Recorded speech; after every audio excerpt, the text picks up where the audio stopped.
आज इस क्षण में आपको केवल शिव की पत्नी पार्वती नहीं, जगत जननी जगदम्बा बनकर निर्णय लेना होगा।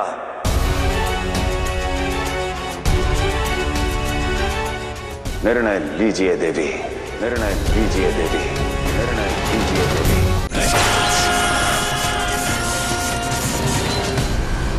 मैं अपने सारे राजवेश त्याग कर आपके समक्ष खड़ा हूं और आपको पुकार रहा हूं।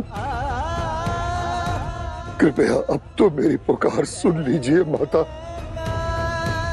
अब तो प्रकट हो जाइए।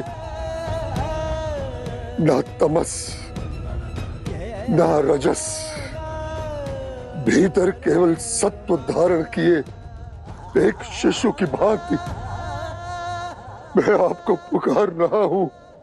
मां मां मां मां मां मां।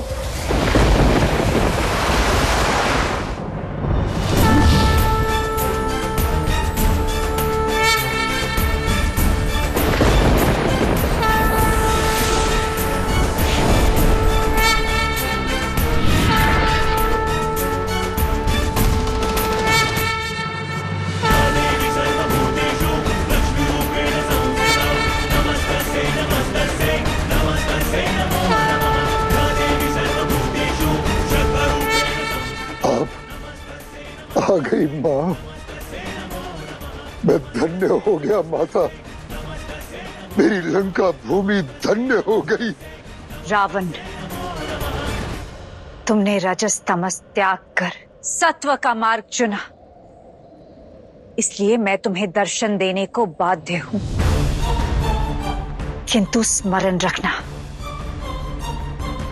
यदि तुम्हारा उद्देश्य मुझे माध्यम बनाकर महादेव को पाना है तो अपनी कुमंशा को अभी इसी क्षण त्याग दो। मैं शिव की शक्ति हूं,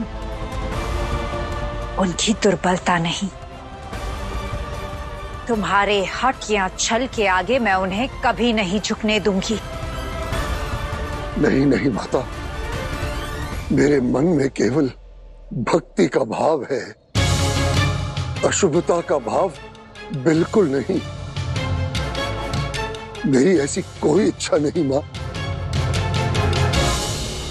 पिताश्री, माता का यूं रावण के आह्वान पर लंका जाना मुझे विचलित कर रहा है। लंकेश है वो, बिना कारण तो वो भक्ति भी नहीं करता। आपको उन्हें रोकना चाहिए था। ये नियति है गणेश, और नियति को शिव और शक्ति भी नहीं टाल सकते। पिताश्री, नियति के ज्ञाता आप हैं। मैं तो केवल इतना जानता हूँ कि माता के मार्ग में आई कठिनाइयाँ पुत्र की असफलता का प्रतीक होती है।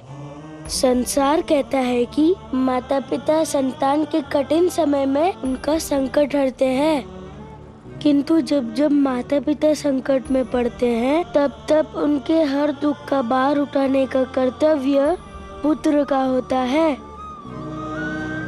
तुम भक्त नहीं, छलिया हो। महादेव कभी तुम्हारी लंका में स्थापित नहीं होंगे।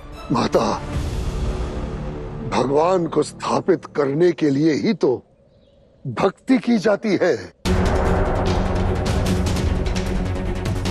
किंतु माता, मुझे महादेव लंका में अधिष्ठित होने के लिए नहीं चाहिए।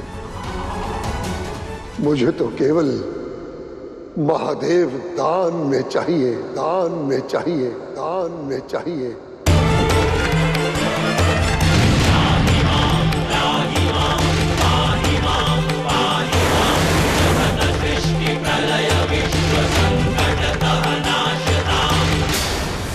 आप मौन क्यों है माता?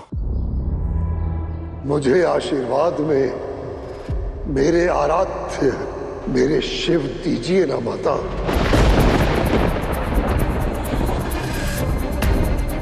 आपने हमारी कुल की कुल देवी बनकर हमें धन्य कर दिया है, और अब कृपया शास्त्रों का आदेश मानकर मुझे शिव का दान देकर कृतज्ञ कीजिए।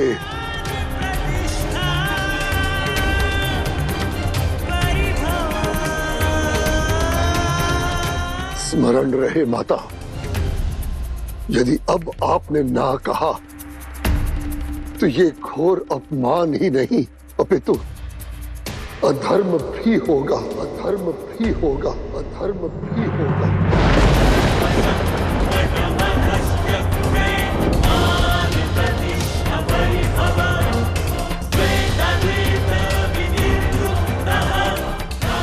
यदि उसके छल में फंस गए तो मेरे महादेव अपनी शक्ति की सहायता करने को है ना। मैं तो सदैव से था, हूँ और सदैव रहूंगा। यदि रावण के शब्दों की चक्रव्यूह में फंसी तो मेरे शिव मेरी रक्षा के लिए आ जाएंगे, किंतु मैं तो शिव को ही अपने वचन के चक्रव्यूह में बांध दिया। मुझे क्षमा करे शिव, क्षमा करे।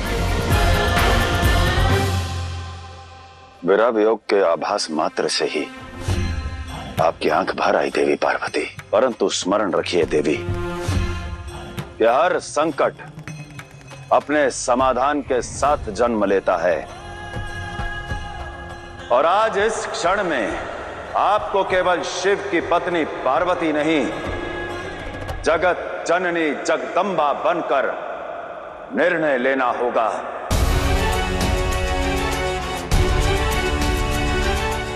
निर्णय लीजिए देवी, निर्णय लीजिए देवी, निर्णय लीजिए देवी।